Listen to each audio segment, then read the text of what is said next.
The diary of Mr. Edwards begins December 18th, 1722, when he was 19 years of age. As far as to January 15th at night, it is written on 2 detached slips of paper, and the remainder in a book.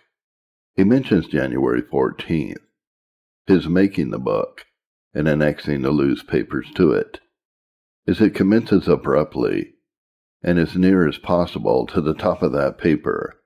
The beginning of it is undoubtedly lost, and it is not improbable that as he originally wrote it, it may have reached back at least to the period of his preparation for the ministry. It was intended, as will at once be perceived, for his own private use exclusively, and had it been with him at the close of life, it is not unlikely it might have been destroyed. Still, whatever is calculated to do good, and is perfectly consistent with an author's real reputation, may be published with honor, whatever his design might be while he wrote it. The best of men indeed have thoughts and opinions and feelings which are perfectly proper and right in themselves, which yet it would be wholly improper for them to disclose to others.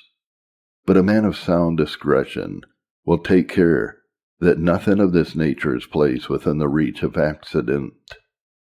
What Jonathan Edwards wished to have concealed from every eye but his own, he wrote in shorthand, and on one occasion, after having written to a considerable extent in that character, he adds his remark in his customary hand. Remember to act according to Proverbs 12, verse 23, a prudent man conceals knowledge. The reader, while perusing the diary in its various parts, will, I think, be struck with it, as possessing the following characteristics. It consists of facts and of solid thought, dictated by deep religious feeling, and not of the mere expressions of feelings and of commonplace moral reflections or exhortations. It was intended for his own eyes exclusively, and not chiefly for those of his friends and of the public. It is an exhibition of the simple thinking, feeling, and acting of a man who is unconscious how he appears except to himself and to God, and not the remarks of one who is desirous of being thought humble, respecting his own humility.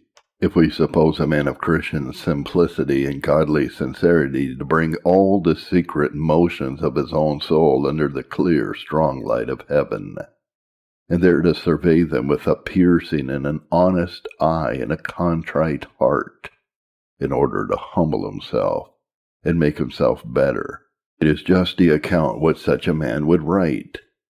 In these respects it is, with only here and there a solitary exception, wholly unlike any diary of modern times, and as such is, with here and there a solitary exception, the only diary of modern times that ought ever to have been published.